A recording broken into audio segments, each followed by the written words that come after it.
आमे एक आम देशर सुरक्षा आम समस्ते जड़े जड़े सिपाही देश मातृकार सेवार दिन राति लगी ऑपरेशन सिंदूर नियोजित समस्त 3 सेना को आम धन्यवाद देउछु बोली कहिसेंति उपमुख्यमंत्री प्रभाती परिडा। ऑपरेशन सिंदूर सफलता और भारतीय सेना बाहिनी दक्षता को सम्मान जणाई सोमवार दिन पुरी गुंडीचा मंदिर मुक्ताकाश रंगमंच ठारू पराक्रम शोभायात्रा अनुष्ठित होइतिला। एहाकु उद्घाटन करी उपमुख्यमंत्री श्रीमती परिडा आम सेनार पराक्रम समग्र विश्व देखि आचंबित होइछि। एहा एक ऐतिहासिक सफलता।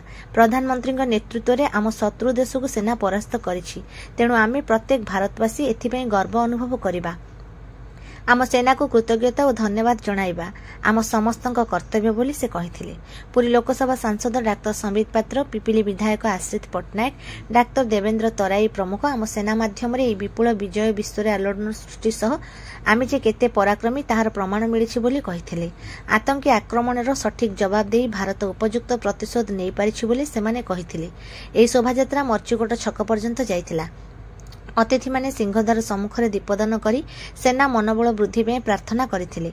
भारतीय सेनार अदम्य साहस को सम्मान जणाई जिला प्रशासन पक्षर आयोजित पराक्रम शोभायात्रा समाजर सबु वर्गर नागरिकों सह प्रशासनिक अधिकारी, पुलिस बाहिनी, एनसीसी कैडेट, अग्निशम कर्मचारी, शिक्षक, महिला, छात्र छात्री, क्रीड़ाविद, गणमाध्यम, मिशन शक्ति मां माने और बुद्धिजीवी माने सामिल होइथिले। जम्मू काश्मीर पहलगांव ठारू होइथिबा आतंकवादी घटना प्रतिबदल रे ऑपरेशन सिंदूर सफलता देशर सीमा सुरक्षा दायित्व रे सेना को धन्यवाद जणाई सेमानक मनोबल वृद्धि पई ए शोभायात्रा आयोजित होइतिला। ଏହି ଅବସରରେ ଜିଲ୍ଲାପାଳ ସିଦ୍ଧାର୍ଥ ଶଙ୍କର ସ୍ୱାଇଁ, ଏସପି ବିନୀତ ଅଗ୍ରୱାଲ, ଅତିରିକ୍ତ ଜିଲ୍ଲାପାଳ ପ୍ରଶାସନ ଶରତ ଚନ୍ଦ୍ର ବେହେରା, ଅତିରିକ୍ତ ଜିଲ୍ଲାପାଳ ରାଜସ୍ୱ ଡକ୍ଟର ଶରତ ଚନ୍ଦ୍ର ମହାପାତ୍ର, ଅତିରିକ୍ତ ଜିଲ୍ଲାପାଳ ପ୍ରୋଟୋକଲ ନୀଳମାଧବ ଭୋଇ, ଜିଲ୍ଲା ପରିଷଦ ମୁଖ୍ୟ ଉନ୍ନୟନ ଅଧିକାରୀ ପ୍ରିୟରଞ୍ଜନ ପୃଷ୍ଟି, ପୌର ନିର୍ବାହୀ ଅଧିକାରୀ ଅଭିମନ୍ୟୁ ବେହେରା, ଉପଜିଲ୍ଲାପାଳ ରାଜକିଶୋର ଜେନା, ଲୋକ ପ୍ରତିନିଧି, ଅନ୍ୟାନ୍ୟ ଅଧିକାରୀ, ସମାଜ କଲ୍ୟାଣ ଅଧିକାରୀ ତନୁପ୍ରଭା ବେଉରା ପ୍ରମୁଖ ଉପସ୍ଥିତ ଥିଲେ। ବହୁ ସଂଖ୍ୟାରେ ଜନସାଧାରଣ ଉତ୍ସାହର ସହ ହାତରେ ତିରଙ୍ଗା ଧରି ଏହି ଶୋଭାଯାତ୍ରାରେ ସାମିଲ होइथिले। एही कार्यक्रम को सूचना और लोक संपर्क उपनिर्देशक संतोष कुमार सेठी परिचालना करथिले। नारायण त्रिपाठी महोदय उपस्थित हमर जिलापाल मंचरु प्रणाम करूछु। बंधु माने ऑपरेशन सिंदूर रो मूल्य कोन हेई पारे पाकिस्तान को तार जवाब दिया जिवो एवं 140 कोटी जनसाधारण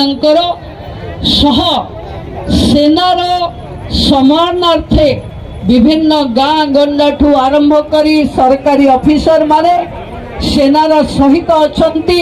सेनार मनोबल बढ़ाइबा पई आमे समस्ते आज एठू गुंडीचा मंदिर सामनारू शरधाबाली पाखरू भारत माता की, भारत माता की।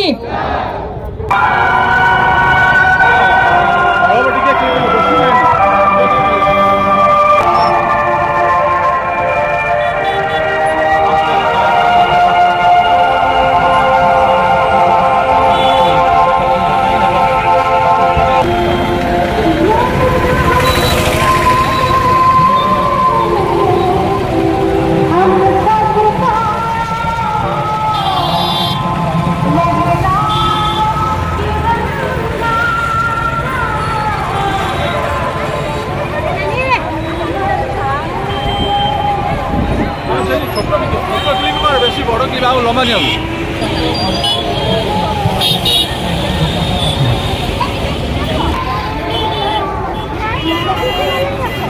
तुम आउट